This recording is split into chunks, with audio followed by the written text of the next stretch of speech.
So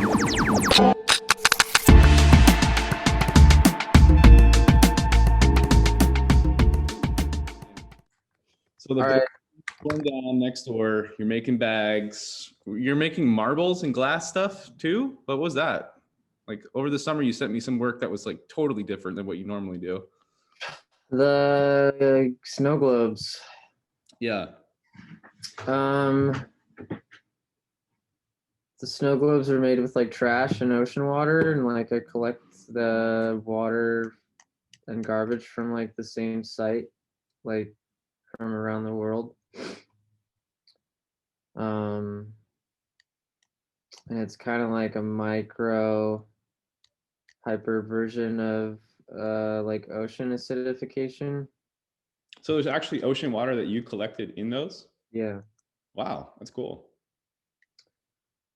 Thanks. That's so really cool. So like, yeah, it's like a a snippet of what's happening on like a macro scale. Mm-hmm. Are you still working on those, or that was just like a one-off thing for a minute? I mean, I do them when I travel, so I'm not really traveling right now. So when you went to Europe, like that's where some of these came from, right? Yeah, in India. Cool. And I mean, I have them from the States, like from Portland and California and New York. And how many do you have roughly?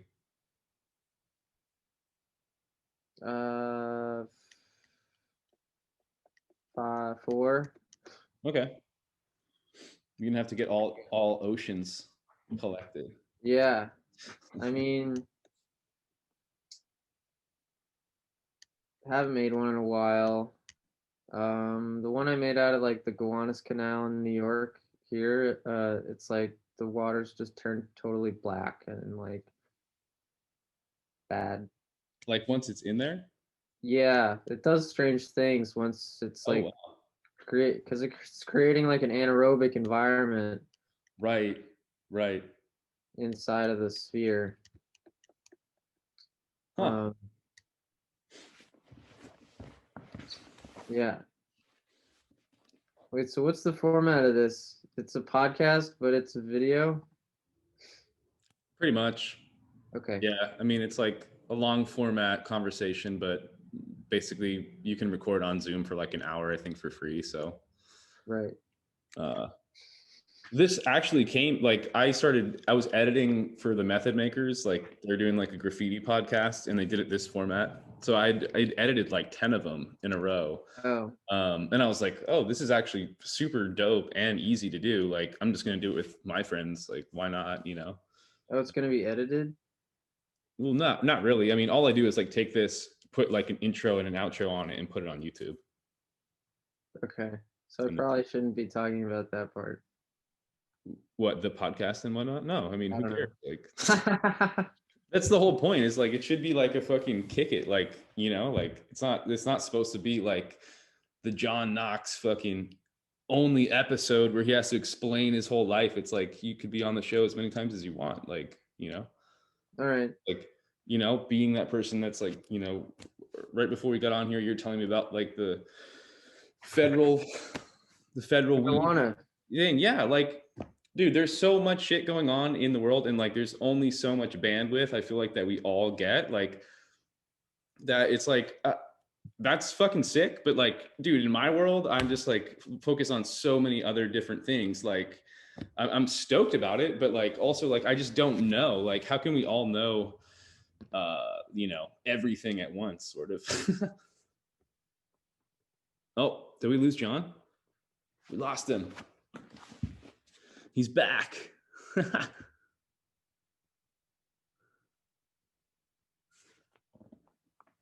That's getting philosophical right there. It's my bad. Back. You're gonna have to edit that together. Nah, I mean, whoever watches this for an hour is like got their own problems. Right. Hi out there, problems, people.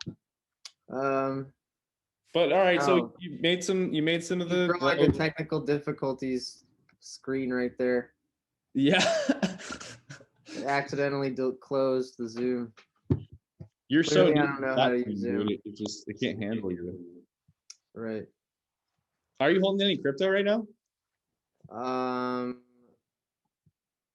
Sort of. You're emojiing me too. This is interesting.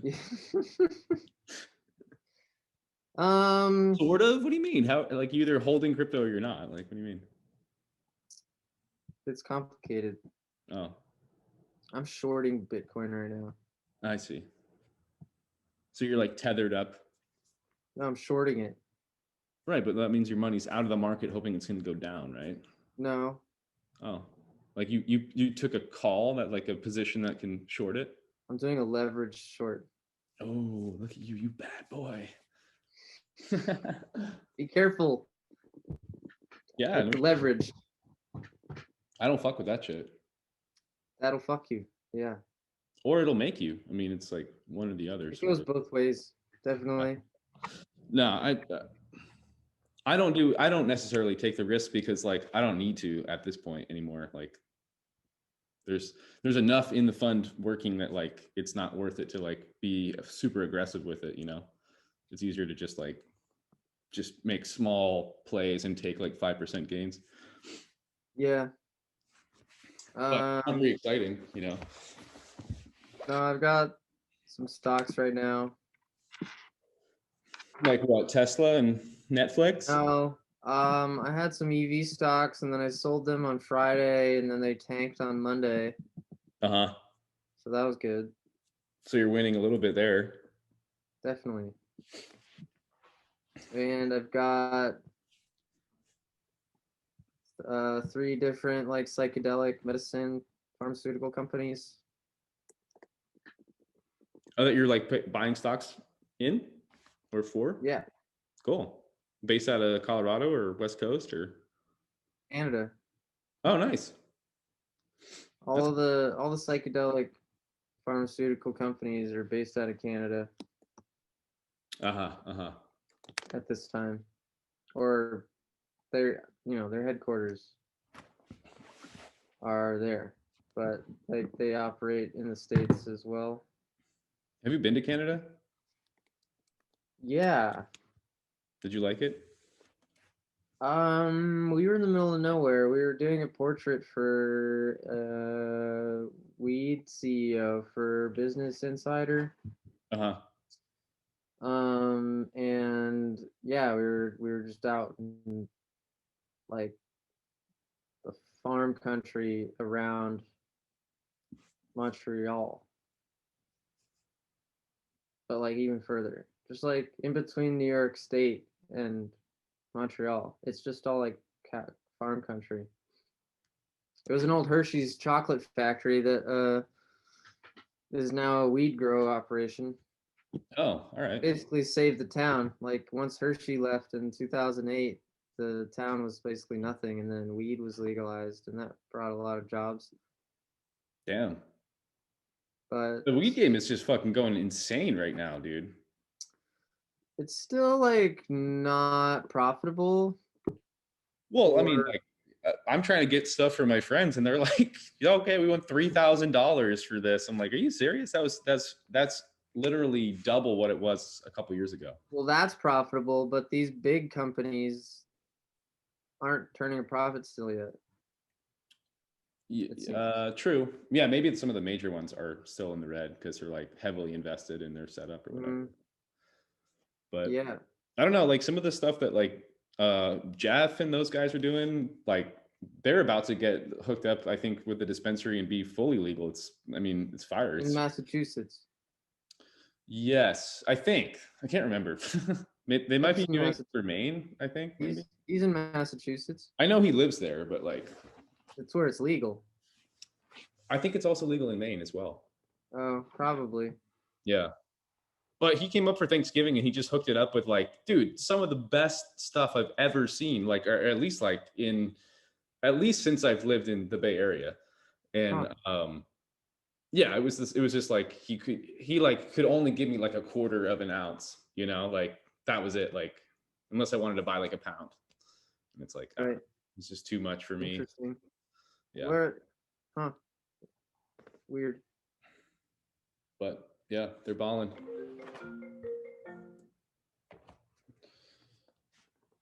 Wait, is this the homie? No, that's the other homie. Word.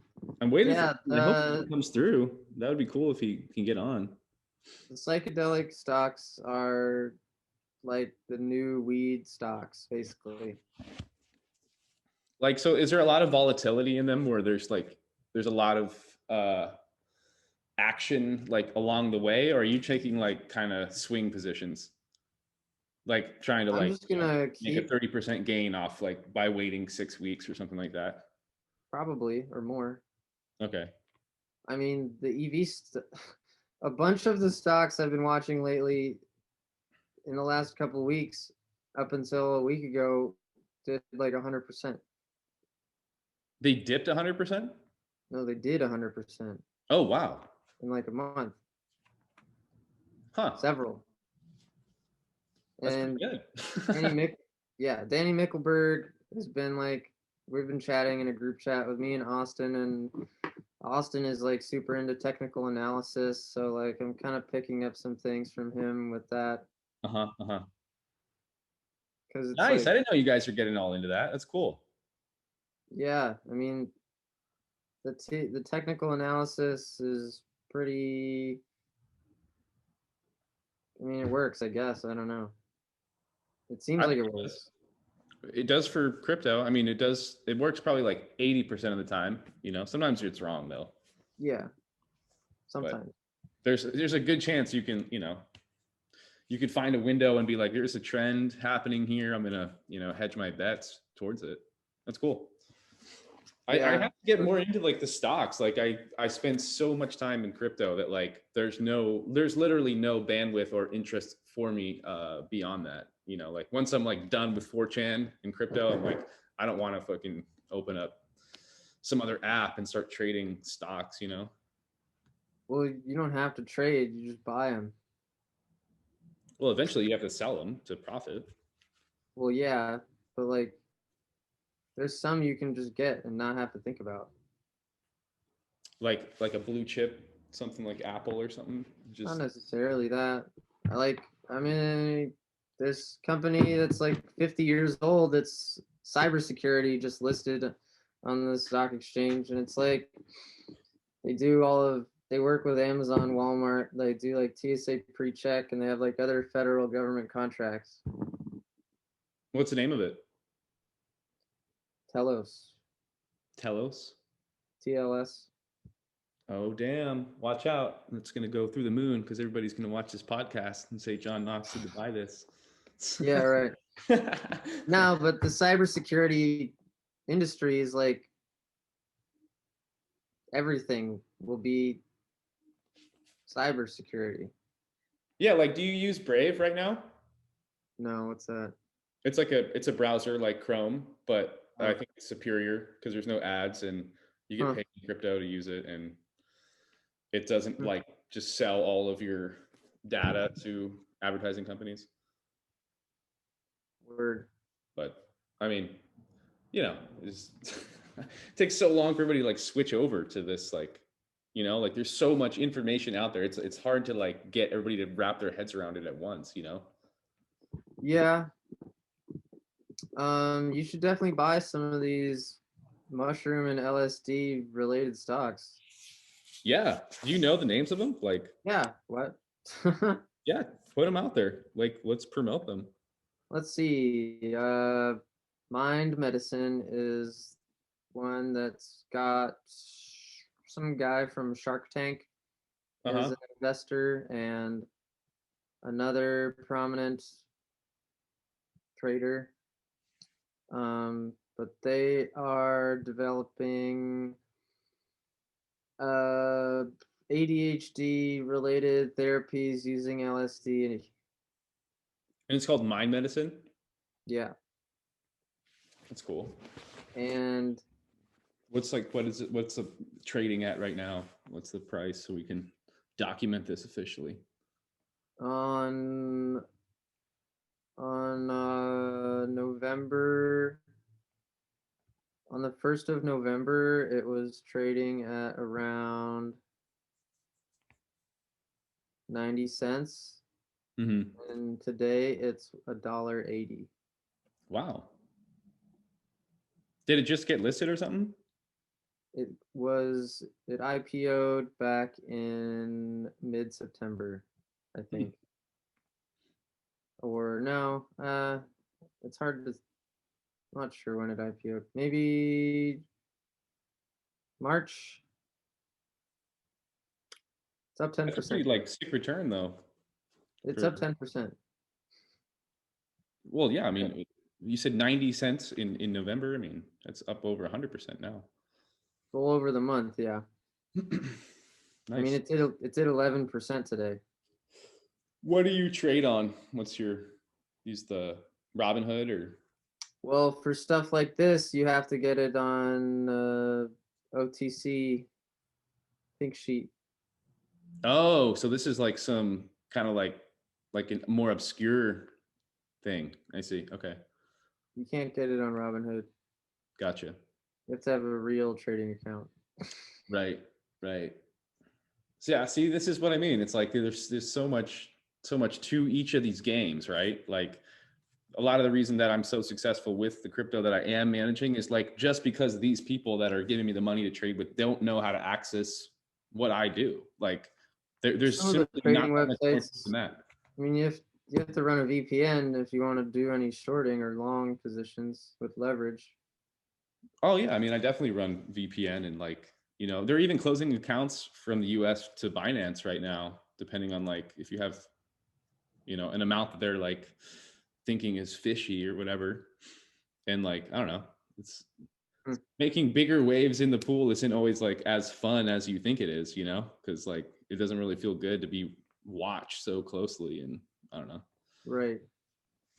But it's the same thing with crypto. There's definitely like some alt markets that are like, if you know how to access them just by being there early enough, you're going to benefit just by being early. You don't have to be smart or a good trader. Just by holding it early enough, you're going to win. Definitely. That's exactly I mean, I bought Mind Medicine. What did I buy it for? But are you pulling profits along the way or not yet? Um, Not yet. What are you waiting for? I mean, I don't need the money Uh-huh. right now, and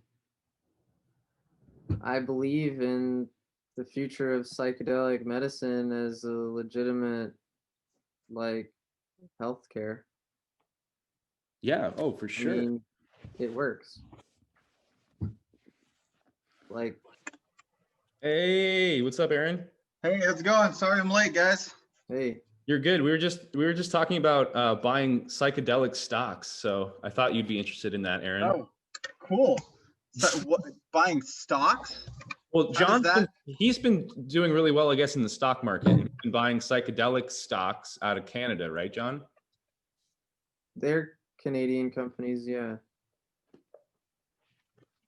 That's So I interesting. just, So, yeah, I just are they want. involved? Go Wait, ahead. what was that? Go ahead. Yeah, that's. I mean, so are they like part of?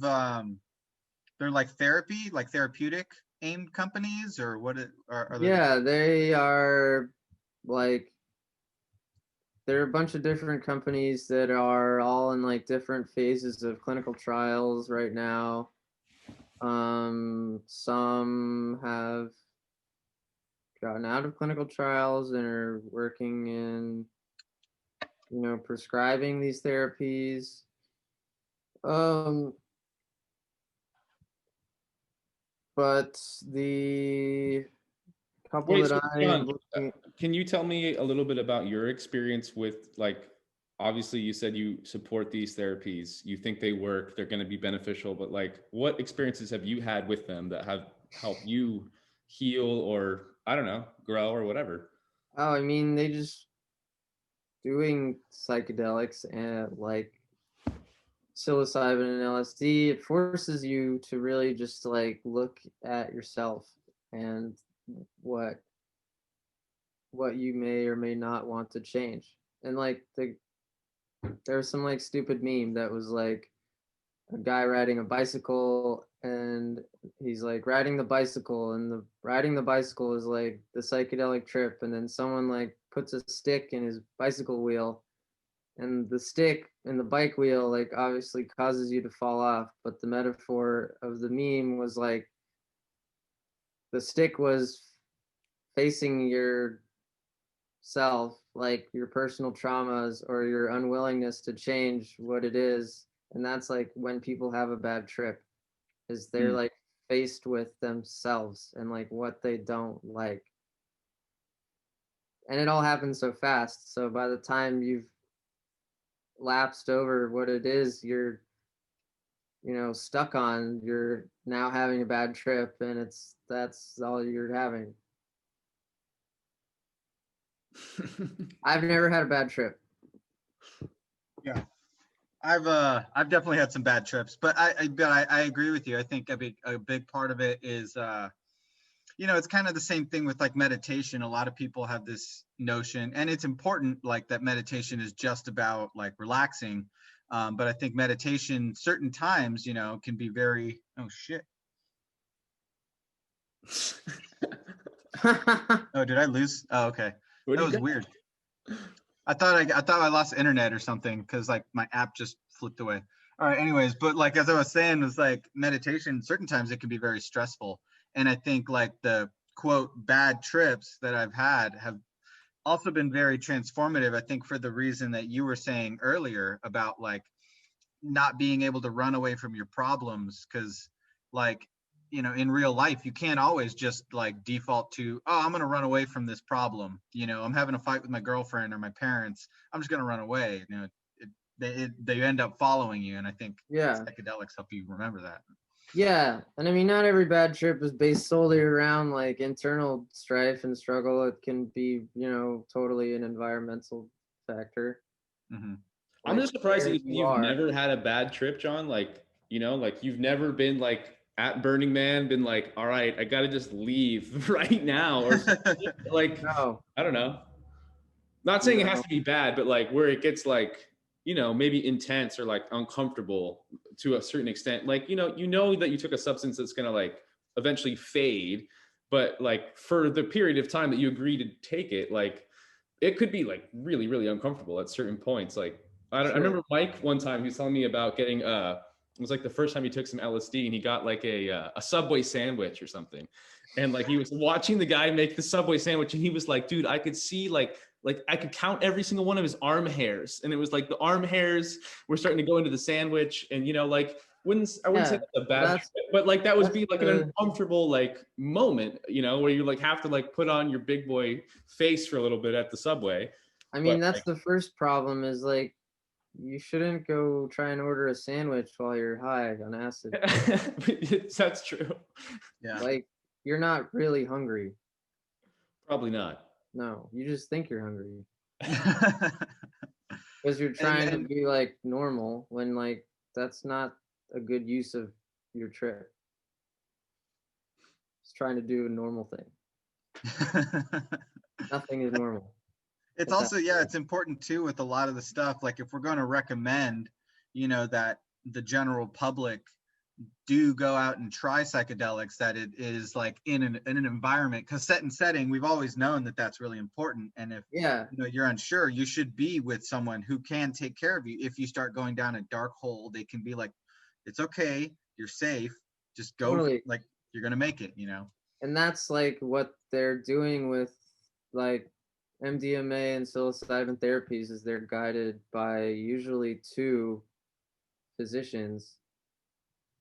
The only reason we're having this discussion about like the decriminalization of psilocybin is because of the military. Also, like PTSD has been shown to like positively respond to these therapies, and like who has the most PTSD in this country? Veterans. Mm-hmm.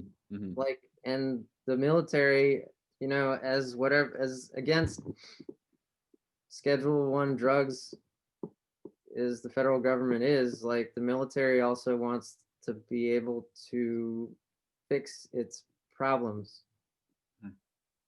at any means necessary. Whatever works, like whatever works. That's the military's attitude. Like, it being illegal now is like no bearing on it working.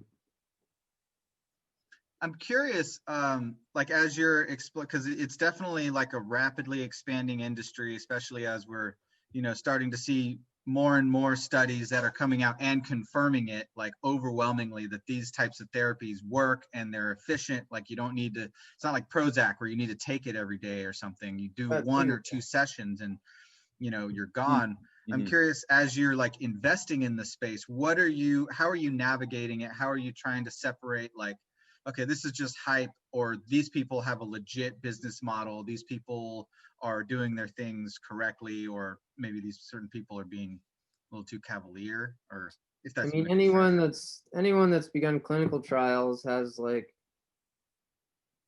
decent prospects in the space, I would think. Mm-hmm. As opposed so to in Canada, you can produce LSD 25 legally right now. Like, are you sure about that? Like, I know there's like this underground scene, but like legitimately. Yeah, I'm pretty sure. And MDMA too. That's amazing. All of those therapies are being explored in the States and in Canada and in Europe. Are you, I'm curious, I want to buy some of these stocks, John. Yeah. Because it's a no-brainer. It's like one of those things where it's like we're all on this call saying psychedelics have all impacted our lives in a positive way. Like, shut up and take my money. Basically, it's like, Right. I mean,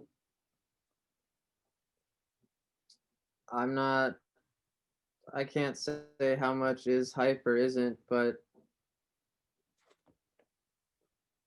it's a bet. Yeah.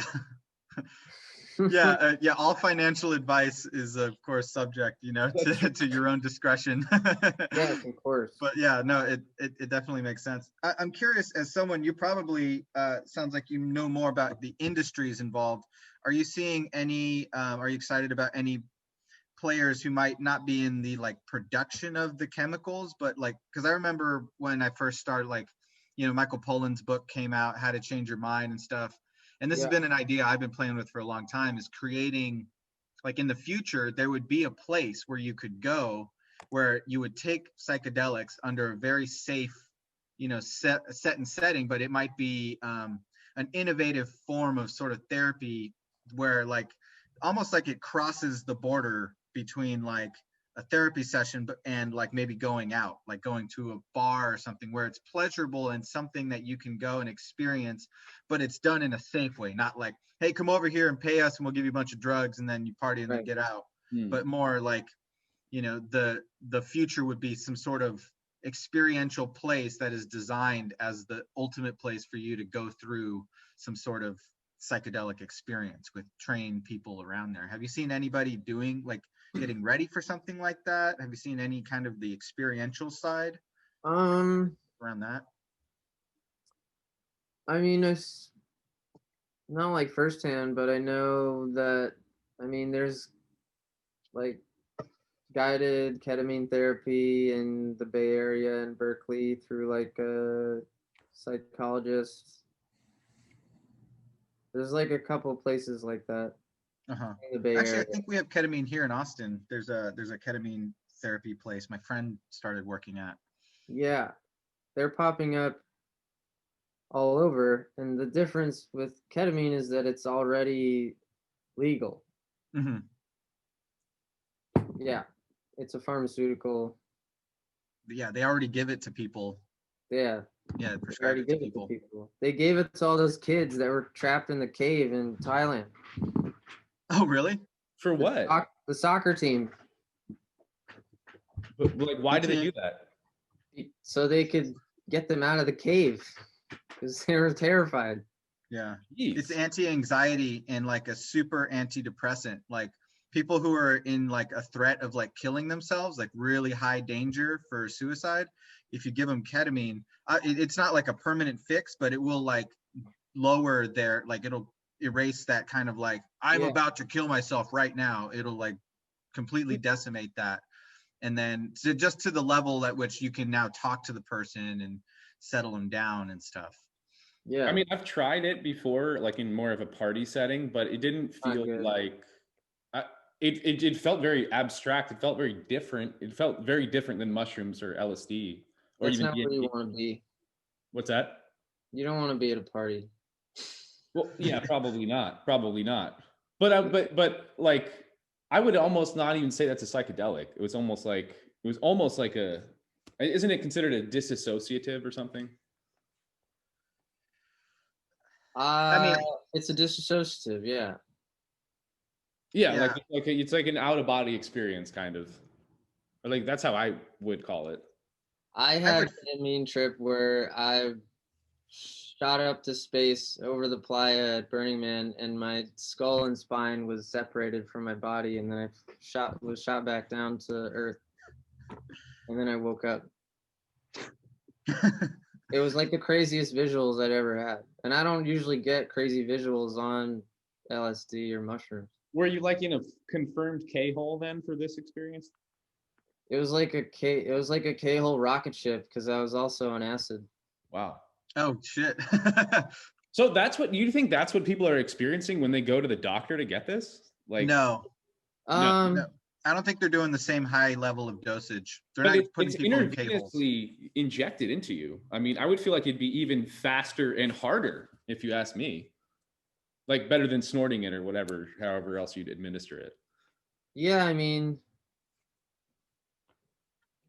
the the difference I think is like in the guided therapies, someone is there to, I don't know, monitor your trip. It's unsure about how that works. There's one episode of Pharmacopoeia with that dude from Vice where he like does the guided ketamine therapy in Berkeley. Oh, okay. The I'll check first that out. time he's ever done it, allegedly. Hamilton. That dude's sick. I like that dude. Yeah, Hamilton's awesome. Yeah. He does cool stuff. Yeah.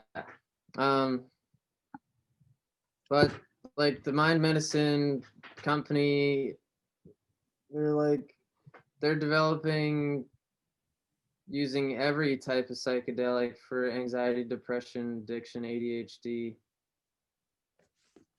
So Mind medicine. yeah. Get So your dollars out. Let's do it. they're I'm using looking all. it up right now. It looks like some of the ketamine like therapy for treatment of depression and stuff is usually in the lower doses. They're not like blasting Oh, you out. okay. Yeah, although there are certain things I imagine similar to like an ayahuasca experience where they would give you a very high dose in a controlled setting, but I think most of the time they're giving you low doses because it Yeah. has empathogenic effects. Uh-huh. Uh-huh.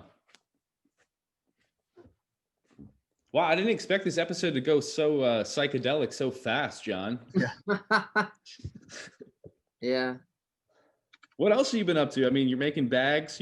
I know you've been stitching for like over 10 years now, right? Yeah. You should tell Aaron a little bit about John makes these. I mean, you started making messenger bags back in the city when we lived in SF. What, like Yeah. 8 or 9 years ago for freight? Um, and then you have Bermuda, which is your own company. And like, how'd you get to where you are now?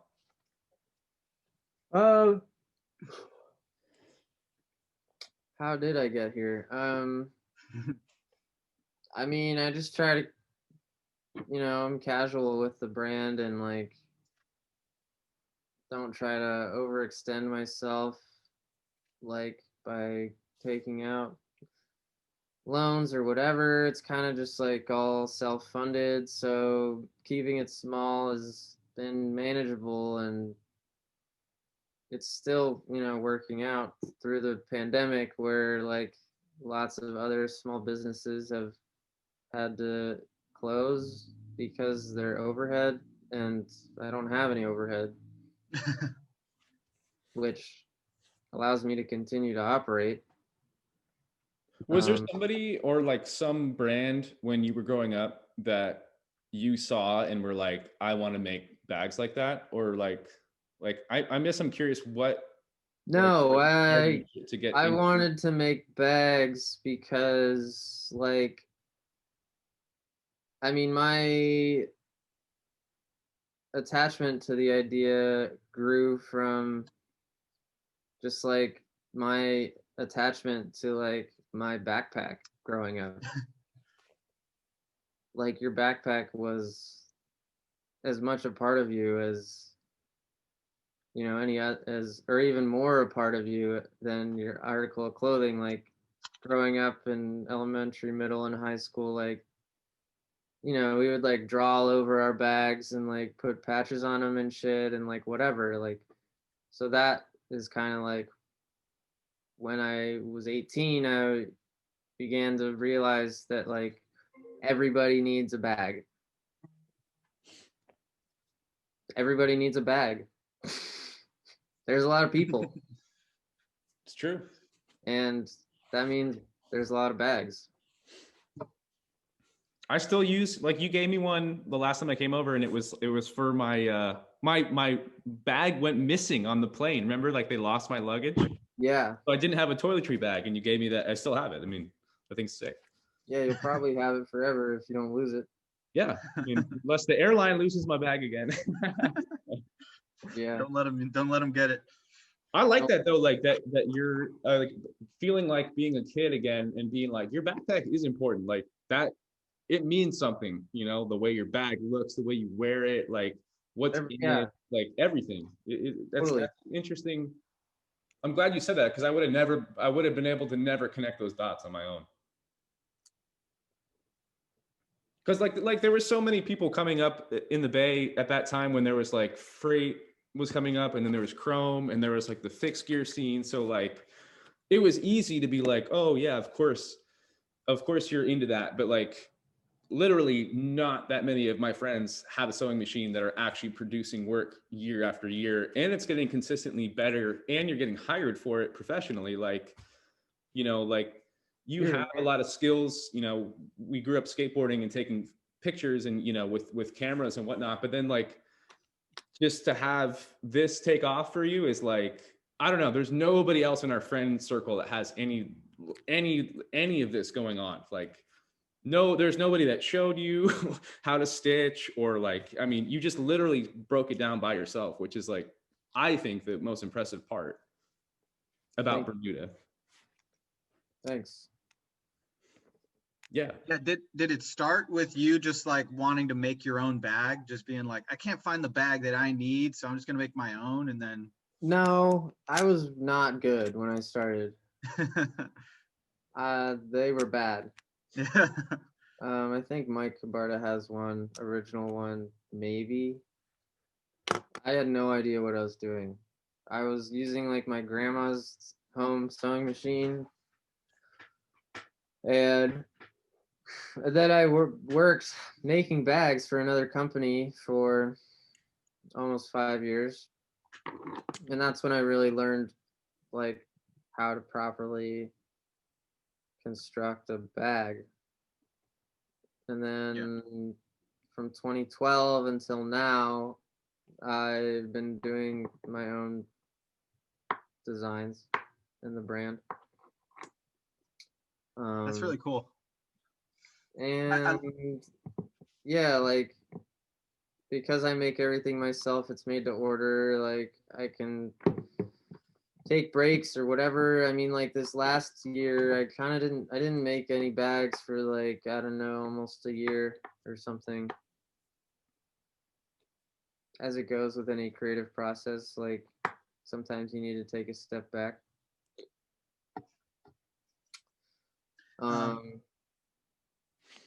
And I've been a little busier now, and just like a little more motivated too. But they're out there. I mean, I've got working with a couple stores in New York, and one of my like street fair vendors that I work with is like throwing up on a holiday shop for the month of December. I'm working with like some veteran tie-dye magician in Brooklyn who's like been doing tie-dye for like 50 years. Sick. Like, dude, like he's tie-dyeing bags. He's really good at tie-dye. Can you send us some links so we can post in the like description of the video of these people's Instagrams, like the shop that you're going to be featured at? This is the tie-dye Oh wow. Oh, damn, that's sick. Yeah, that's fucking Yeah, rad. he's That really thing like good. pops. Yeah, Dude, how much are these going for, John? I don't know. These are sick. Yeah, he's good. Starhawk. Starhawk. Yeah, I love that whenever, name. and he'll tie dye anything for you. Like he's in Greenpoint. All right, fucking And bring him like over. whenever you get his tie dye back, it smells like Nag Champa, Oh, Sick. badass. of course. Right? Yeah. But he's sick. Like he's lives in Long Island, and he like is just at his shop every day, like 12 to 6, and goes home. And he says his tie dyeing, it's like a Zen kind of thing, you know, because he's been doing it for so long. But when after the shutdown, after they allowed essential businesses or whatever, he was able to open really early because he sells soap. Ooh. It's like a crystal shop, you know, with tie dye, but he tie dyes every single garment. That's what the difference is. Like when you go in there to get a piece from the store, it's like a one-off thing where you know where it came from. But then he sells, you know, like incense crystals, books, all that Reiki shit. Dang. I want to go to this shop next time I'm in Yeah. Long Island. No, it's in Greenpoint. Oh, you said Greenpoint. Okay. He's from Long Island. I've become such a snail since I moved to Woodstock that I like barely leave the house now. Do you have a car? No, but I just get like groceries delivered, and I'm just like really, really like soaking in the 2020 vibes lately. How do you not have a car? Because I was at Menla for the last year, and like they had Menla cars, and then they closed. So now, like a car to me, I mean, we'll see. I might cave and buy one, but it's like they're just a waste of money, dude. Are they? I think they are. The cars I've had have been like the gas. Don't get the wrong car. Right. I want to get like a good Tesla or something sick. So, you know, like Good Tesla. yeah, not like a bad Tesla. Get a Suzuki Esteem, dude. Somebody else was just telling me about Suzuki's. Maybe that was you yesterday. It was me. Yeah, it was you. It's a You good love car. those cars. They're great cars. I just found out that the one I did get was like the top of the line model when it came out. I just don't buy the fact that you need a car anymore. Like people tell me that you do, and it's like I don't agree with that. I take an Uber or I get groceries delivered. Like you do not. How are you supposed to go to the beach in New York City twice a week in the summertime? Okay, well, yeah. I mean, You're gonna you can take do a the lot more with train? a car. I'm not saying that it's like not a good tool. It's just like you don't need one. Like everybody else has one. So why do I need one? I was waiting for a friend outside of SVA, the School of Visual Arts in Manhattan, at a Starbucks, and an old man started talking to me, making small talk, and he asked me if I had a car, and he was like, "You came to New York the right way, ready to work." So you're supposed to have a car in New York then? Yes. All right. Do you have a car, Aaron? Yeah, I have a car. Do you like it? You know, I mean, there is a degree of freedom, and there's a lot of nice things about having a car, especially and I think it depends on where you live. Certain places are definitely a lot more walkable, and you know, public transit is a lot better. But in Texas, all of that stuff is horrible. That you can't walk anywhere. And public transit really sucks here. So having a car is really nice. It's nice to be able to get to, like, you know, my parents live in sort of a suburb. There's shit tons of suburbs everywhere. You can't really navigate a suburb in any kind of timely fashion without a car, because they're designed, that's the mode of transportation they were designed for. I think I would love to see a future where I don't have to maintain a car. And that's been a big thing, is that, like, you know, I think people have this thing, you know, with pets too, where it's like you buy a thing and then but you don't realize that buying the thing also requires all of the maintenance of the thing. And so early on, I used to get really upset about, oh, I got to change my oil and get new brakes, and it used to freak me out. And so, but it took me a while to realize, okay, I have to take a portion of all of my income every month and set it aside for auto repair and maintenance and stuff and gas and all of that. But I mean, it is a very, very useful tool.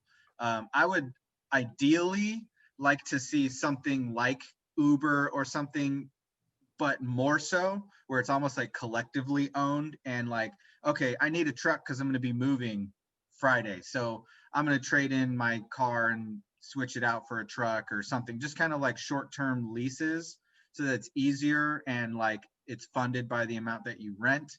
I think that Ubers at this point probably are not as cost efficient. I think if you use an Uber to go everywhere, it probably costs more than buying it. I guess depends on the car too. So there's a lot of variables there. But yeah, I like my car. I like the freedom it affords me, but I do resent a lot of the other things, especially environmental impact. That's probably the worst thing I feel about having a car. That and paying for maintenance. Shit just breaks every now and then. Yeah. I mean, we're getting to that point. Like in China, they're already doing like electric vehicle, rideshare, autonomous service. That's yeah. See, I would like to see something like that pop up here. I don't know if it'll ever happen. China's, yeah, I'm excited for that. Yeah, I mean, China's gonna pave the way for autonomous and EV technology. Like, they just implement things so much faster because it's slightly oppressive capitalism. So the They can just government force it. really just they just make it happen. It's like it's like what America wishes it could do. Yeah, That's a I yeah. almost It's wish we did it that way here because you could get shit done. It's almost like a presidency doesn't have enough time for people to get anything done. They spend half of it undoing what the last guy did. Yeah, it's insane. Yeah, I mean, it's literally, it feels insane right now to be in the yeah. state and like how slow we're making progress with how fast we're learning all this stuff. It's like they should have legalized psychedelics in the 60s, you know, like it's mind blowing that it's still getting signed in like right now to me in 20. Like that is the difference with China, where China doesn't really undo things. True. Yeah. They make things definite. Well, yeah, you know, and that's something interesting. I was listening, like about the there was something about like how China and more of Russia, they're actually taking advantage of the fact that we do have so many like kind of splintering narratives that like, you know, you have so much choice in the United States, whereas in, you know, governments like China or Russia have things are very dictated by a they're very centralized. So they're quicker in certain ways. And they've actually, there's a lot of like people talking about it now, how they're infiltrating us via social media, and they're not doing anything that's technically illegal. They're creating like, you know, they're sending out fake memes. They're creating Facebook groups that are really focusing on identity politics. And what that's essentially doing is that's creating a lot of they're ramping up our gridlock. Like we have gridlock designed into our system, and they're taking advantage of that and forcing us to be in like a perpetual gridlock state, you know, so we can't really innovate anymore because it's so what that's allowing China and Russia to do is to catch up, especially China. They've caught up and they've been able to move so quickly because they can just force all right, everybody, no one leaves their houses. That's just how you like, they don't have people in China getting, I mean, I'm sure they get pissed off, but people aren't in the streets the same way they are here about like, hey, you can't tell me not to open my business and all this shit. I mean, they were, and look what happened to Hong Kong. What happened to Hong Kong? I didn't hear about that. China finally absorbed Hong Kong. Oh, well, they've been trying to do that. That's like been on the books for forever, but they did finally. Oh, well, in Hong Kong, yeah, that's the weird thing because they were having all those riots and stuff, right? But, yeah, that was related to Hong Kong's like autonomous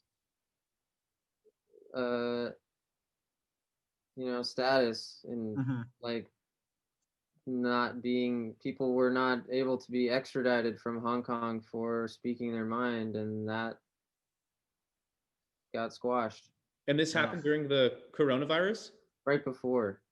Hmm. Mhm. It was like all last year. It was like they shut down the airport, the protesters. Like Hmm. it was huge. And China obviously won. China always wins.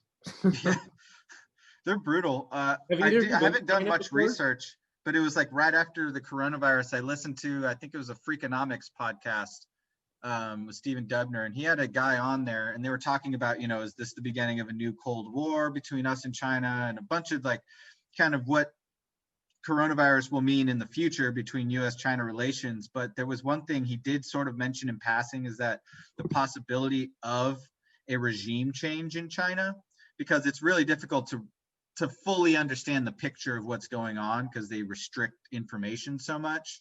Yeah. Yeah, I wonder, it's like, things like Hong Kong, and the people there really did not want to be absorbed by China, Yeah. and Taiwan, same with Taiwan and stuff. But I don't really know what the situation's like. There are pluses and minuses to having a big centralized government like China. The positives, like what we were saying, is you can implement change much quicker when you Yeah. need to. But the negatives being you trounce over people's maybe perceived human rights. Steve. Yeah. Well, some people might perceive it as a human right, but apparently other people don't. Yeah. Have either of you been to China before? I have No, not. you were born there, weren't you? Singapore. That's like China, right? It's close. It's close. It's Yeah, close. but it's independent, and there's no capital gains tax there. It's like really big for investment banking. That's like its main thing. Interesting. No, I just asked because it is such a different experience going to like Beijing or something than going to New York City. It is 100% different in every way. Like people's personal space bubble is like different than what you're used to. Like people are literally bumping into you because it's so crowded. When was the last time you were over there? Probably coming back from Bali or something in 2016, like layover or something. And we actually went to we actually went to the Wuhan airport, and it was like not a nice airport. It was like some military shit, dude, where like they walked us all outside, and there's like guys with machine guns, and like it was just like some super sketchy feeling airport for China. Whereas like Beijing airport, they have the Olympics there. It's super nice. Like everything is like technology is like just cutting edge. Everything is catered and looks super, super fancy and makes you feel good. But then like when you actually get into China, it's kind of like that movie, The Interview, where they set up like, hey, this is what North Korea looks like, and then you like actually see it and you're like, oh wow, like actual China is so it's hard to put your finger on it. It's like it makes you feel like small, and like that there's so much going on this planet Earth that like Yeah. You know what I read recently about capital gains tax? What? Is that, and this is directly off the IRS website, some or all net capital gain may be taxed at 0% if your taxable income is less than 78,000. Oh shit, really? And also, capital gains does not contribute to your income amount. Really? Yeah. So you can report that separately? It is separate. So does that count as I forget, it's sort of murky, but if you take profit from like crypto, does that count as capital gains? Yes. It would. Yes. Yeah. And if you make less than $78,750, your capital gain tax may be 0. Well, that's what I mean. Like most people, I wouldn't worry about it unless you're really killing it on a level that's like you're buying, Teslas and shit like that. Then you should probably start paying somebody to do your taxes at least, Right. Just something interesting. Because Yeah, I thought it's I didn't know that it was 0%. Well, so, yeah, but see, the thing is, like $78,000, like to all three of us, that probably sounds like a good chunk of change right now. But like, if we really got into it and into the bigger whales, like that's nothing. So, they go to a place like Singapore or Maldives or these places where there is no really corporate regulation, so that Puerto Rico. so they don't have to pay when they pay capital gain tax, like on $10 million. That's it could be like $1 million that you're saving right there by not paying that. Totally. And that's. But this is also the problem, and this is why I like crypto so much, is that like we want to take it back and say like, yo, no more of that shit, because like it's unfair to just come up to the US with a suitcase full of money and say like, okay, I don't have a problem anymore because I paid for it. Like that's what's fucked us so hard and got us into this position where there's like, there's like so many fucking Epsteins, and like, dude, that's like one that we caught. You know what I mean? Like, how many people are out there that are like that and we don't know about right now? It's crazy. Oh yeah. And they have enough money to like keep protecting themselves. Like the Hungarian guy. But if we switched it to a more, you didn't see the Hungarian guy? I don't even know. There's a Hungarian guy now? Yeah, he was like a prominent like anti-gay like politician in Hungary. And he did what? Oh, the police caught him at a 25-man orgy. Oh, geez. Yeah. With like underage people and stuff? No, they were of age. Oh, okay.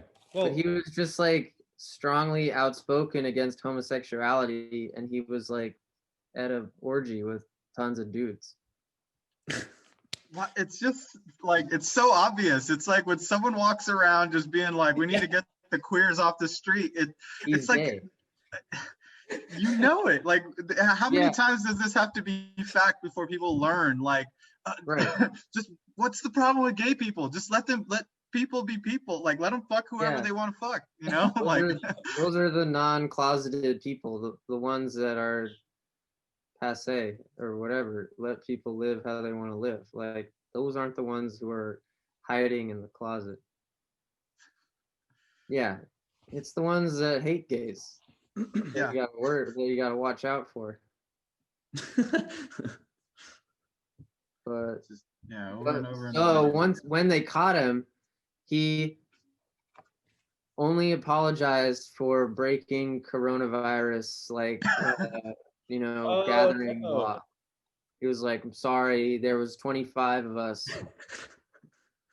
I'm sorry." Like he was actually there to infiltrate and try to convince all of these gay men that they're not actually gay and that they should.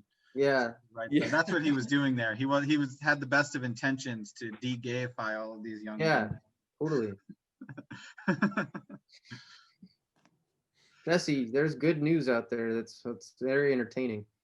I believe it. Yeah, you're right. I'm not reading it because I'm on 4chan a little bit too much, I think. So you're QAnon or what? No, not getting that deep. Not getting that deep, but I'm getting like educated on like race quite a bit on 4chan. God damn, people like are just so cutthroat on there. Yeah, I don't go on there. I think it's educating. I was dating this like social justice warrior chick from Brooklyn for a little bit. So she had this political view that, she's like this upper middle class white lady, has all these opinions about the world and whatnot. And some of them were like, they made a lot of sense. And she had a lot of negative things about 4chan particularly, and like some of the memes and like incel culture, how racist it is, what the Chad meme is, whatever. And like the more I like broke it down, like it's definitely an interesting conversation. If anything, I miss her just to have that conversation with her again. But like, I think it's a positive that people are as open as they are on 4chan to say like, I mean, it's every bad word there is, it's the N word, it's this word, it's that word. But essentially like, we can't realize that we've been enslaved unless like somebody else points it out to us, so it's like, Right. when I'm like making jokes at my friends, like, oh, you're wage slaving at your job. Like part of them is like, you're being an asshole. But like part of them also is learning, like, what am I fucking doing here? Like, why am I getting this for this? Why have I agreed to this?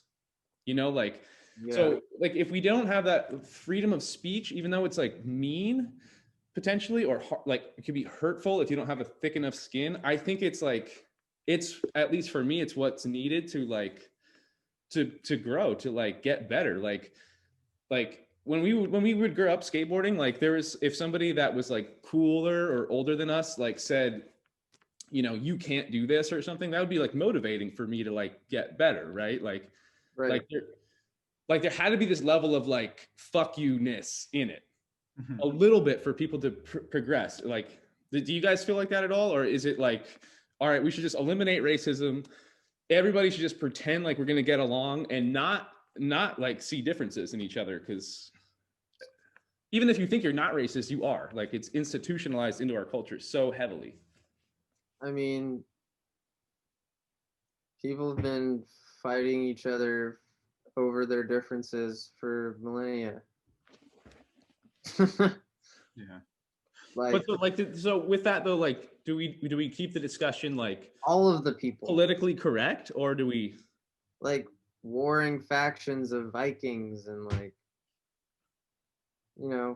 people in Europe hate each other. They're all white,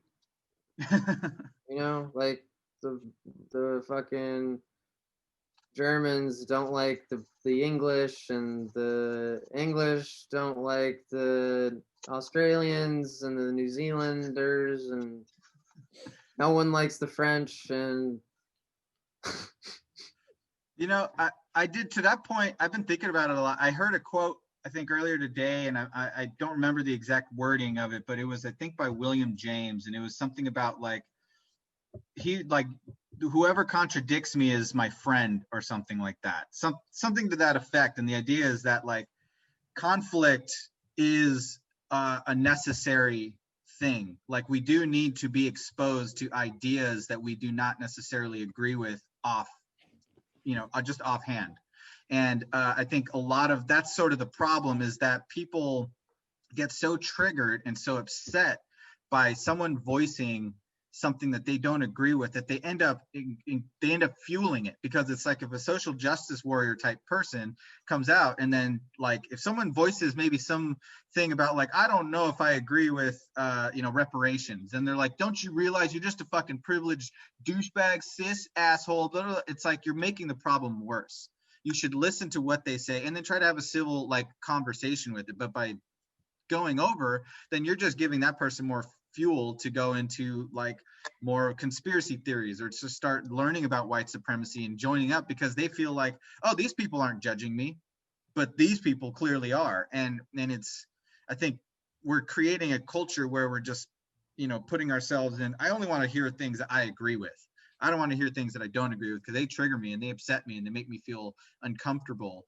And we need to learn how to get comfortable with feeling comfortable, or with being uncomfortable, So I don't know exactly how to do that. I'm currently working on that myself. And I think things like psychedelics, or things like meditation, are really helpful tools for that. Because, when you're on a psychedelic trip, you don't understand, like how can I be looking at blue and tasting blue? How do I hold these two contradictory concepts in my brain? And like psychedelics and meditation force you to do that, like, right. where you just can't run away from it. You have to sit like with this thing that I don't understand at all. And so I don't know. I think that's sort of the issue. I don't know how we answer that, but I do feel like there's a problem of people just like, no, you shouldn't publish this book because it's by a person who voices an opinion that I don't agree with. And it's like, just because you don't agree with it doesn't make it hate speech. So people should, I don't know, they should be allowed to say really anything. But I don't know. To your point, people always disagree and have always disagreed. And I think there is a level at which conflict does make us stronger, especially because as airtight as you think your argument is, it always has a hole, and it's good to debate and then let your arguments win, but realize that the debate is not ad hominem. If you lose a debate, it doesn't make you a worse person, or if you have a differing opinion, it doesn't make you a bad person, it just makes you someone with a different opinion, and the ideas can fight. I guess that's the ideal, that goal, at some point. Yeah, I mean, the difference is like none of us have ever had to like fight for our lives, like in the face of injustice and being like given the hardest path to be successful. Like that, those aren't realities that have affected us, and like that's what people here in New York were fighting for all summer, is like against those true injustices. And it was a crazy summer here. There was like protests every day for months, like thousands of people. It was a wild summer. Like pandemic or no pandemic, this was like one of the best summers in New York City, like to remember. Really? Dude, it was wild. Like you don't need bars. Like it's there was like that's so it's cool. true, especially in New York City. Yeah, there was like $14 crazy like underground parties like happening all the time, like just under bridges and in weird places, like with crazy sound systems and like yeah, it was sick. Dude, that's awesome. And those are probably trends that are gonna continue and like stay. It's just like a revitalized like DIY culture, really, especially in the face of like what will come this winter and spring is like more venues and places closing, kind of revitalizing the underground scene in New York. Yeah, I'm really hoping that the commercial real estate market takes a big hit and a bunch of cheap commercial real estate comes out, and then it turns into what New York was like in the 70s, where people could just like, oh, I found a loft, I'm going to make it an art gallery, or I'm going to make it a whatever, a restaurant, a coffee shop, a bar, a club, It's hard to say what'll happen with that at this point, because it's like once one landlord falters to a decrease in rent, then that like drives down the entire market. And they're trying to like stave that off. But yeah, I don't know how they're going to do it. It's like, I don't think it's going to come back. Like, yeah, it's not, I don't think it's going to work for them. No, there's just so many people who are losing their jobs and are not going to be able to afford their rent, and it's like it's either going to be like a massive payout from the government, or it's, prices are just, the bubble's going to pop.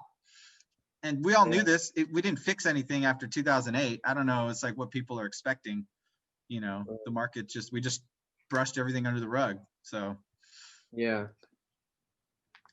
I think the riots and stuff that like 2020 was, I don't know. Obviously, I'm not the most keyed in person, but I think that was just the beginning. You're going to see a lot more of that unless some serious shit gets passed. You're going to see a lot more of that in 2021 and 2022. Yeah, I mean, if Biden doesn't like deliver on certain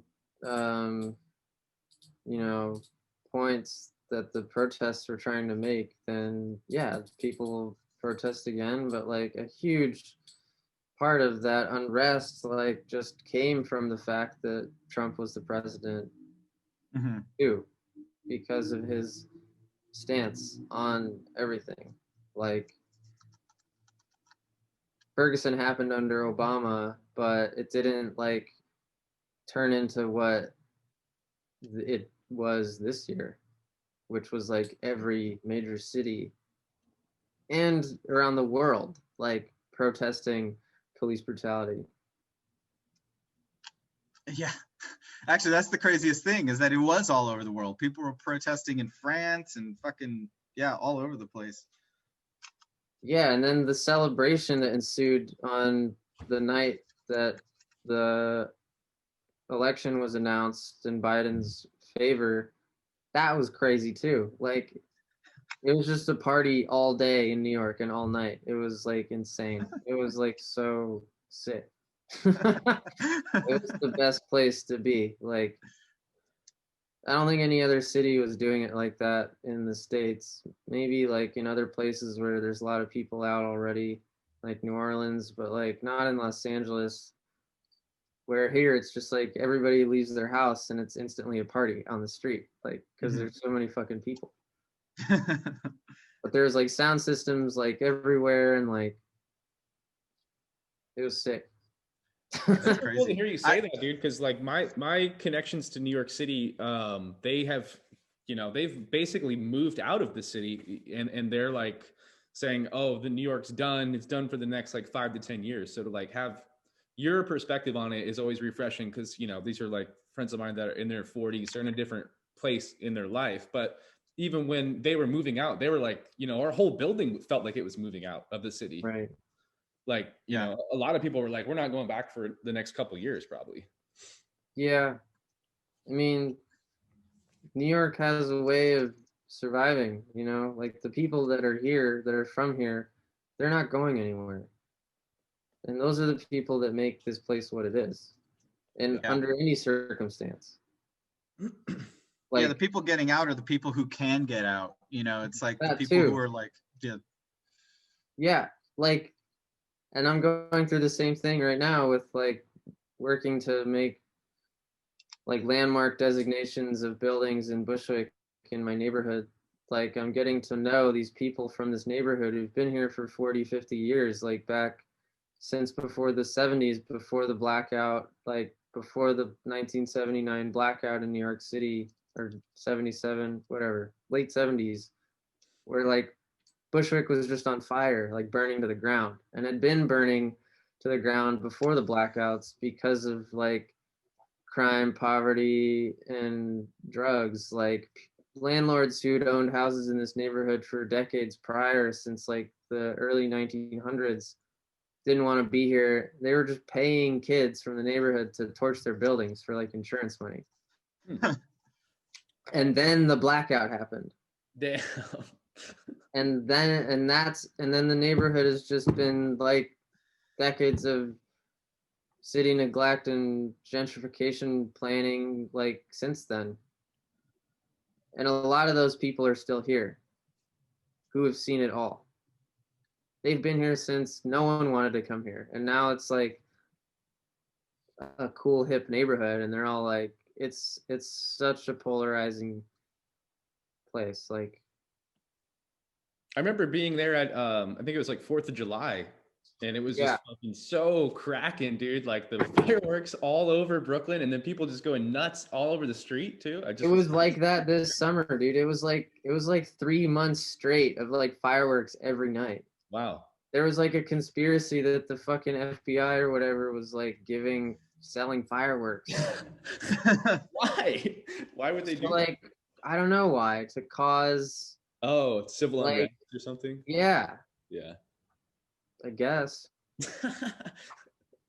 Well, yeah, because I think, from the outside perspective, which is what they really care about, it's like they're trying to paint the protests in as bad of a light as possible. It's kind of like what they tried to do too with Occupy, where they tried to frame it like it's just a bunch of burnouts and hippies doing drugs in the park and trying to say we should change shit, and they're full of shit. None of them know anything. They just want to party. And there were definitely police as disguised as protesters at all of the protests in the States, in Portland and in Minneapolis, and every city. They were here in Austin too.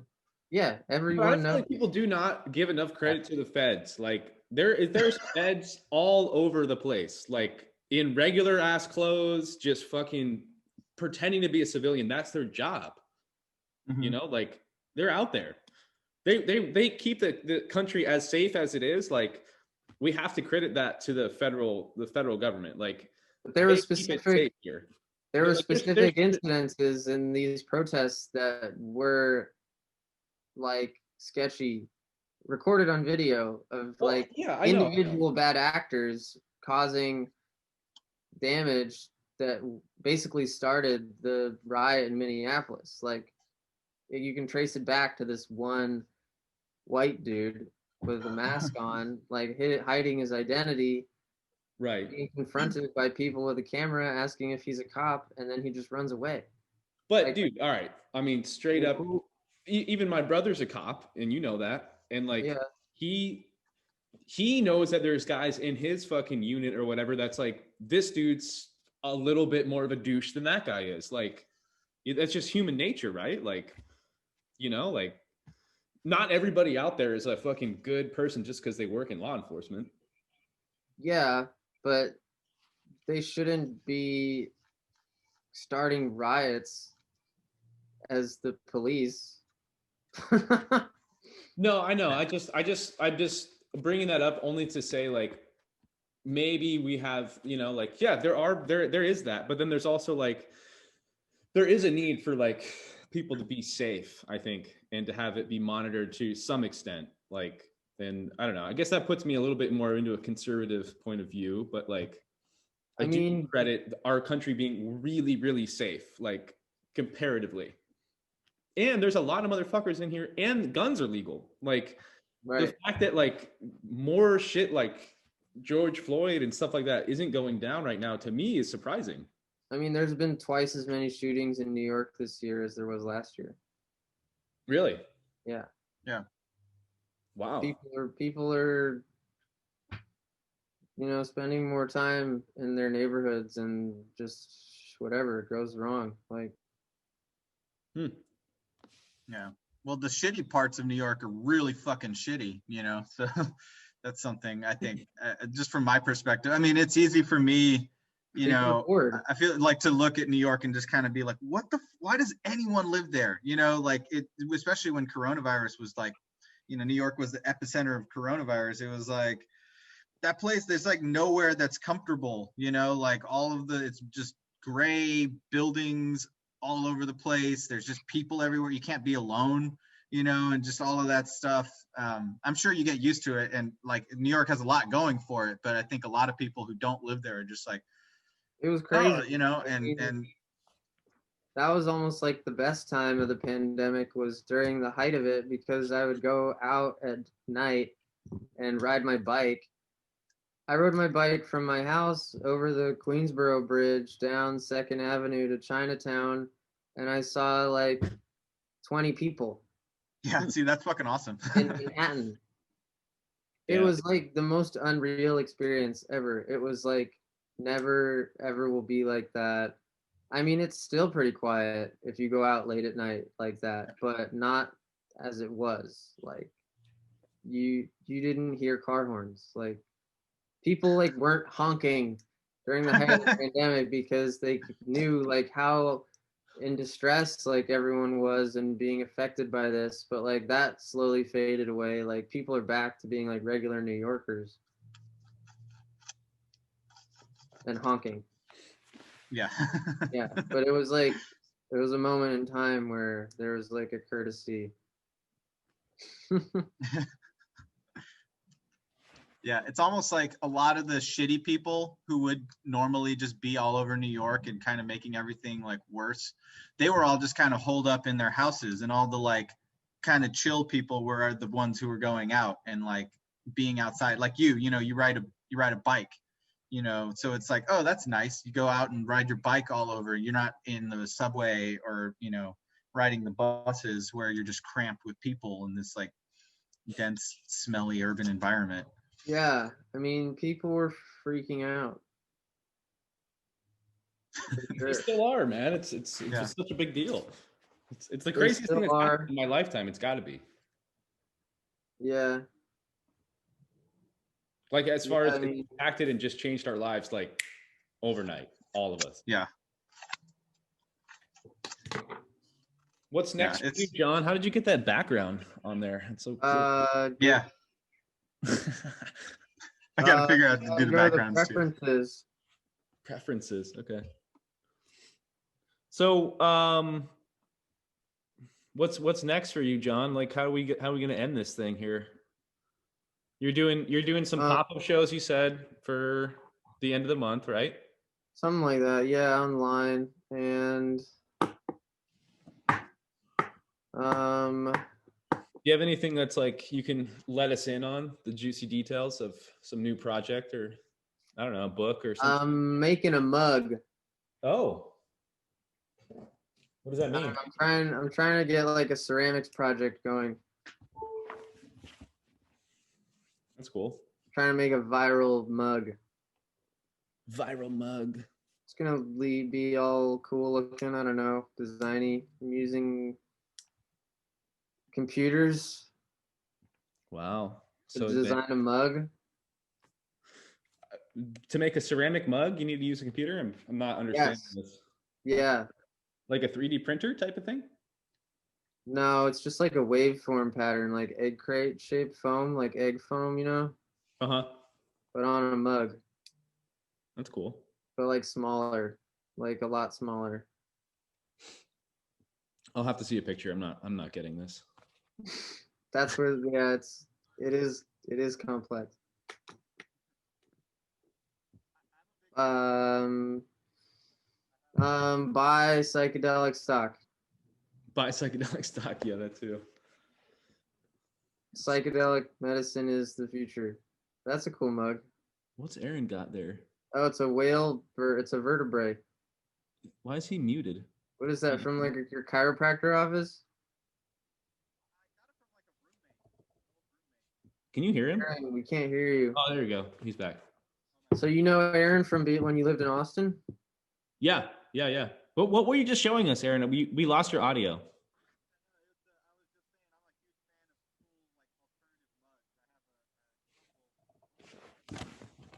Aaron doesn't know. Aaron, we can't hear you. I don't know why we can't hear him. Sick mug though. Aaron, why are you in your garage? maybe he can like We'll wait. Yeah. I wanted to hear it. Maybe you can exit and come back in or something. But I just picked up this hoodie today from the homie. yeah, what is that hoodie? That thing is sick. Shout out, homie. Damn. Look at that shit. Where do I get one of those? On the Instagram. And then I got this one the other day from the homegirl. Well, you're disappearing into the background there. Let me see another one. Oh, this is sick too. It's like barbed wire sequence. That's fucking fire, dude. Nice. Bogus Luck. He's the homie. It says, what does it say? Born to lose. Nice. That sounds like some crooked shit. And then it says broke as fuck. Aaron's back. Can y'all hear me? Yeah. Yeah. Why are you in a garage? This is where my studio is. Oh, what's with the head? What's up? The head. What's with the styrofoam head? Oh, the styrofoam head. Oh yeah, so that's from I have at the beginning of the pandemic, I want to do more of it, but I have these binaurals. So I got these microphones that you put in your ears, and so I put it around the head to create like almost like an ASMR type thing. Like I wanted to do some like take recordings where you have totally like feels like the sounds are going around your head, and then try to put them in some of the tracks that I was making. Oh, nice. Yeah, so that's why I have that there. Yeah, Aaron produces electronic music and cool. also does these, what do you call them, virtual or like vibrating dance floors, the bass floors? Yeah. I've been on one of those. Huh? I've been on something like that. What Aaron? Yeah, they have. It's next level, dude. It's once he gets his investor, it's gonna be fucking green lights. Yeah, the one I was on was pretty DIY. Yeah, these ones are coming along. They're still pretty DIY. The big thing with these is that they're modular. So it's like a hexagon. Yeah. And then you can kind of build them and separate them and stuff. So it has like an individual sub, like per hexagon or something. Exactly. Yeah. Like a 5-inch. They're actually so it's not a sub. It's like a tactile transducer. So it's like 100-watt vibrating transducer. Oh, so So the transducer like is just synced up with whatever the bass track or frequency. Yeah, exactly. Like, so basically the transducer is just the vibrating part of the speaker. It just doesn't have the cone, because the cone is designed to move the air. So you just get rid of that and then just stick it right underneath the floor. And then it just plays the audio, and you just pipe the audio to it, and then it just vibrates like it is a sub that you're standing on. So that's cool. That sounds so like a really cool thing. Yeah, I'm really excited for it. I'm in the process of doing a patent application with sort of something with that, but I'm excited about what its effect will be for like people with deaf people and people with like autism or other kind of disorders like that. That's cool. I've gotten a lot of that. Yeah, I'm pretty stoked on that. What were you saying? No, that's pretty great. Have you seen the new Xbox controllers for like developmental disabilities? No, I should look that up though. It's like all these crazy, like, just it's a modular controller like system basically. They're all just like individual buttons that are just on a cable, like, so you can position the buttons in like any way that someone would need them to be to work around their disability or whatever. That's cool. Badass. Yeah, I want to check that out because they seem to be fairly good about letting you hack their stuff, you know, like with the Kinect and. Oh yeah, totally. Things. That definitely sounds like I already have a search on that. Are you gaming at all right now, either of you? Playing Xbox or PS5 or anything? I'm playing chess. Online? Yeah. You want to play? The app? Because I know that app. That app is fucking addicting as shit. Oh, this is dope, this new controller. This is fucking cool as shit. Chess.com. Yeah, I play that shit. What's your rank? On what time limit? Probably like 5 minutes or 10 minutes or something. On 10 minutes? I think so. Maybe 15 at the most, but like it's usually pretty quick. That makes it more interesting. Look up your rate on the 10-minute. I'm a little rusty, but I'll get back on there. What are you at? 737. Oh, see, I think I was probably like way lower than that. That's 10 minutes though. Yeah. My 3-minute ranking is 231. 3-minute? I used to play 1-minute games, but I wasn't very good. I've been getting better. Coming out with the Queen's Gambit or what? Oh, chess. That's a funny game. Well, that's what's funny about the chess website right now is I think there's a lot more people playing who like have watched the TV show. Oh, the Netflix series or whatever? Yeah. Or whatever? Because I've been playing like since before that. Right. So there's a huge influx of people that just like suck. Oh, okay. Yeah. And like I've noticed that. Well, this is the same. You can see like what country the person's playing from and everything, right? Like. Yeah. Okay. Yeah. Yeah. Usually Americans are the worst. Yeah. But I got into it from a boxing coach, and like the boxing coach was saying how chess, you could connect it to boxing, I guess, if you wanted to. But like having that level of like thinking ahead, you know, even if you're in a boxing match is really important. So that's why I started playing chess. But yeah, the TV show is cool. It's definitely cool. I'm stoked more people are playing. But did you watch the video game that we have right now though? Like none of us are playing cool video games. There's got to be something sick out right now. Cyberpunk 2077. Is that a game? That's the game of this. Yeah, that's the cool game right now. Cyberpunk. Okay. You haven't heard of that? What's it for? Is it on Xbox or? Yeah. Okay. It's a super sick game. I'll check it out. You should check out the trailer or something. Yeah. Yeah, I just got my TV back, so it's like this. You know, it's got to have something going on that thing at some point. I mean, it's the holidays, so it's gonna be like here doing nothing. Yeah. So I drew some lines on the Bitcoin to Wow. mark out possible squeeze point, and it did exactly what I thought it was gonna do at the line, which is I was cool. gonna say, my friend just hit me up and he was like, "Should I sell all my Bitcoin on this call?" I'm just like, "What's happening out there?"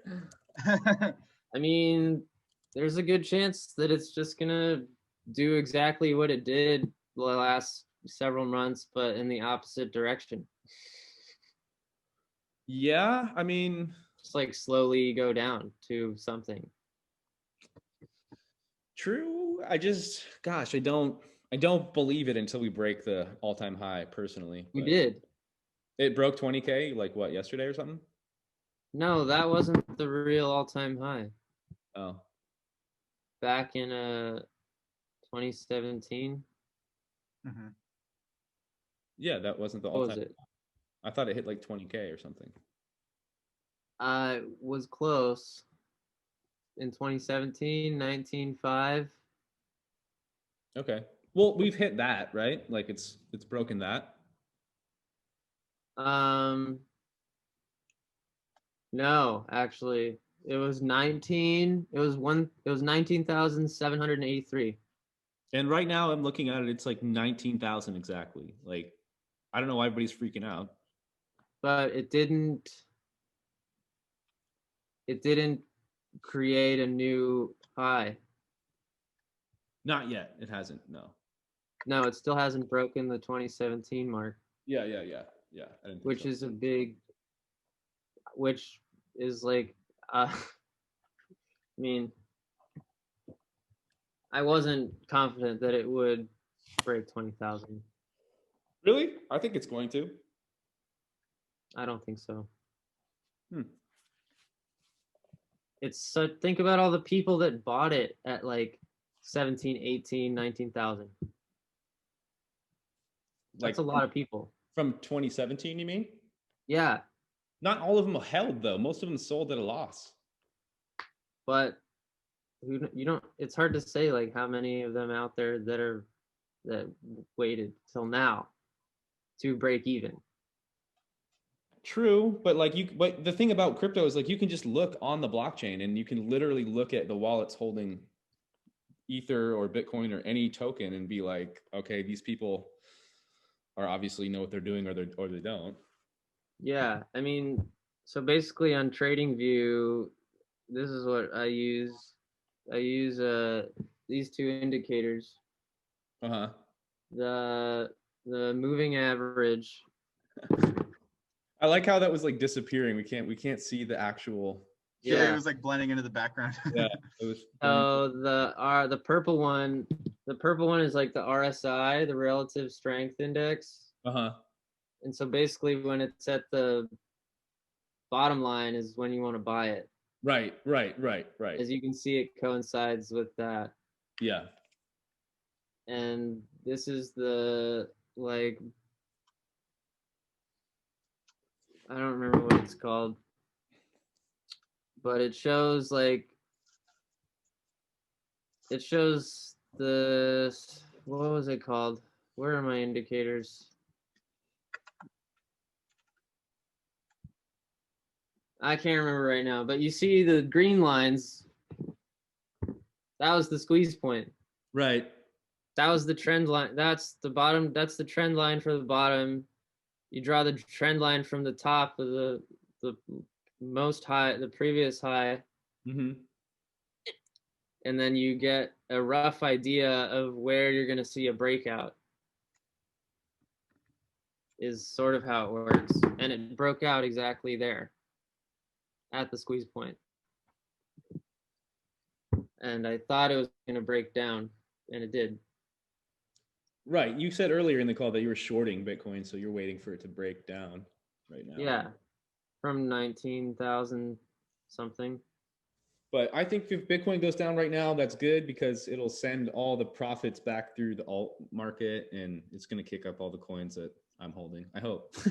But usually if Bitcoin goes down a little bit, the alts do kick back up because profits go from one to the next. Yeah, definitely. I mean,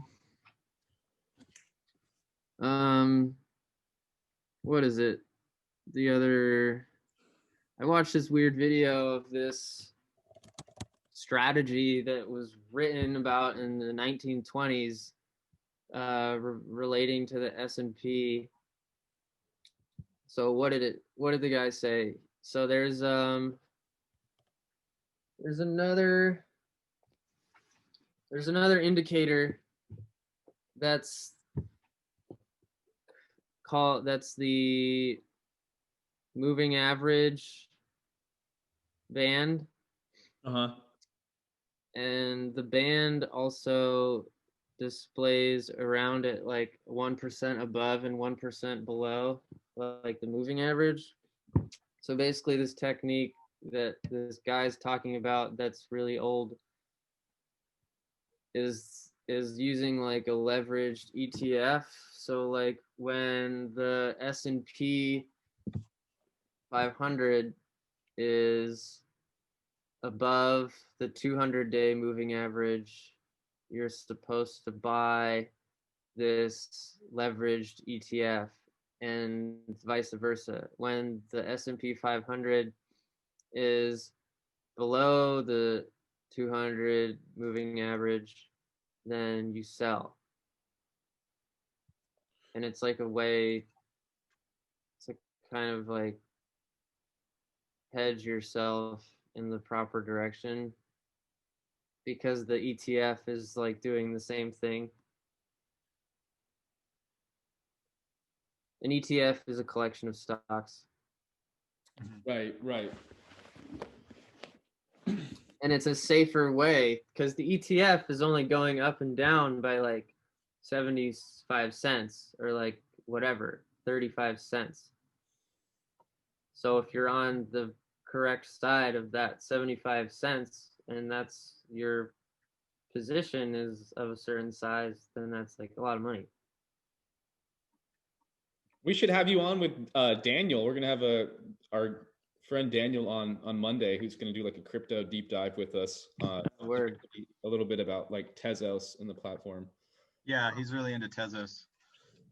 But yeah, it would be nice to have like, it'd be cool to do more like finance stuff, or like just even like checking in with people of our age range about like what you should get Austin on here. Yeah, we should. He's been doing a lot of technical analysis. Cool.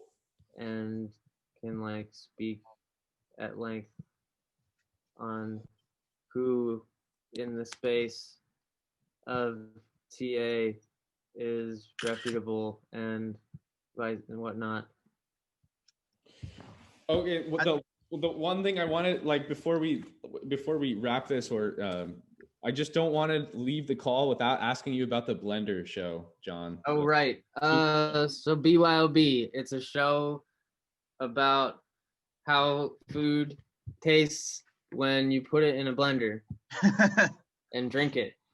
Dude, I'm gonna send this to you, Aaron. It is so fucking good. The little like Instagram episode they did where he went to was it Burger King or something? You're just like, yeah, and you blend it all up, and the people are just laughing at you. Like, oh man, I cannot wait to see another episode, dude. Yeah, people really liked the idea. We got a lot of positive feedback on it.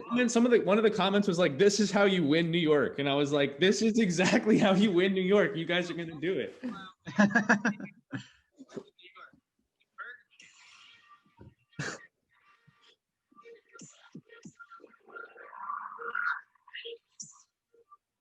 Yeah. Keep watching. Keep watching. Yeah, and I was missing a tooth at the time, so it's pretty good.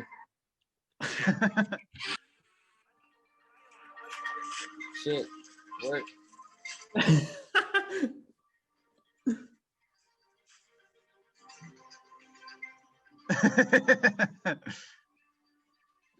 Put it all in a blender.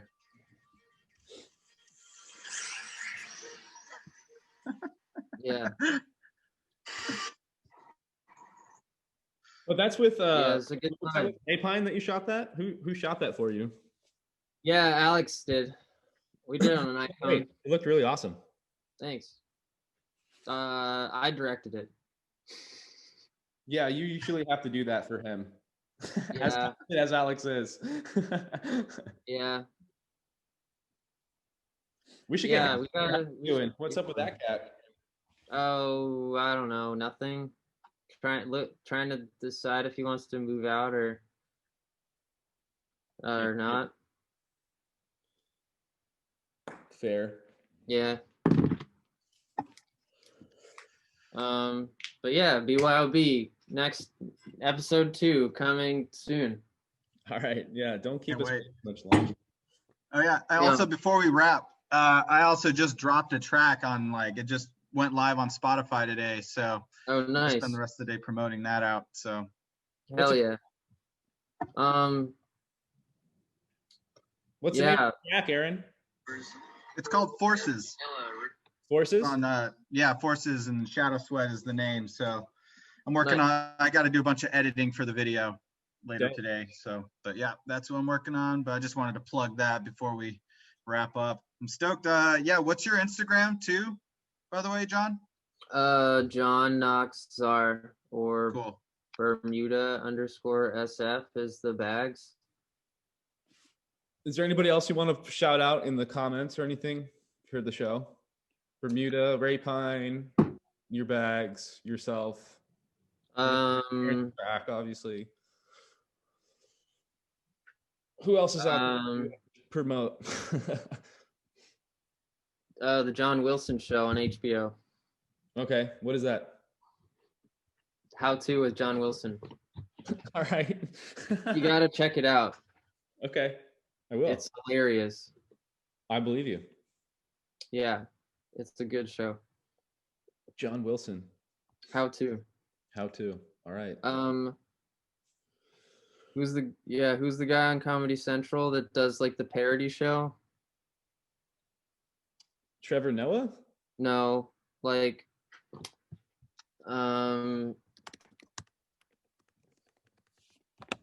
Who's on he's Comedy? a Canadian comedian.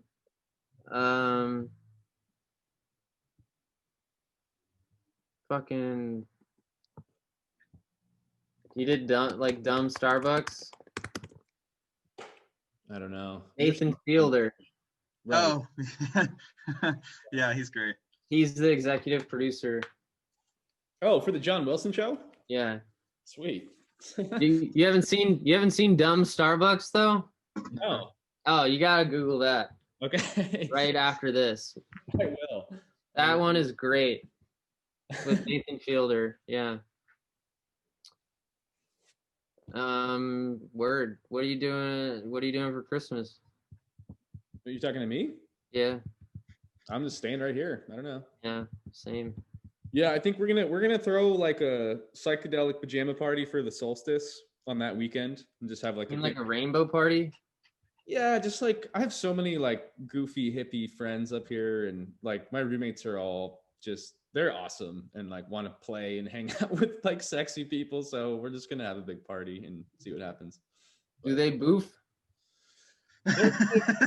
They're 23, 24, so it's we're So they boof. I don't know, dude. Felix is a freak, so he does some shit that I don't think any of us are even on the level of. So he's probably boofed. He's trans, so he knows a lot about boofing and Dude, as far as I'm concerned, if you don't boof, you don't fuck. Yeah. Oh. I read Arrowhead, right? Yeah. I read a trip report about somebody that boofed a whippet. What? First of all, it doesn't work. Open? Yeah. What? Second of all, so you know how when you talk, when you do a whippet, your voice is all lower? Yeah. So the same thing happens to your butthole when it farts. Allegedly. It produces a much lower frequency fart than normal. I'm gonna have to. I hope it's true. Yeah, oof a whippet just for the fart sound. I think I'll leave it at that. Yeah, that's a good place to. Yeah. All right, kids. Go boof your whippets. All right. sell your Bitcoin and boof your whippets. Yeah. Goodbye. Sell all your Bitcoin and start boofing right now. Hey, brother. It Invest was in awesome whippets. to catch you on the show, dude. Thank you for joining us. It was awesome. Yeah, good to meet you, man. Nice to meet you, Aaron. See you, J-Man. Yeah, let's talk soon. And yeah, me and Aaron, if you have a sec, Aaron, we can just go over the ending of this, and I'm gonna stop. Yeah.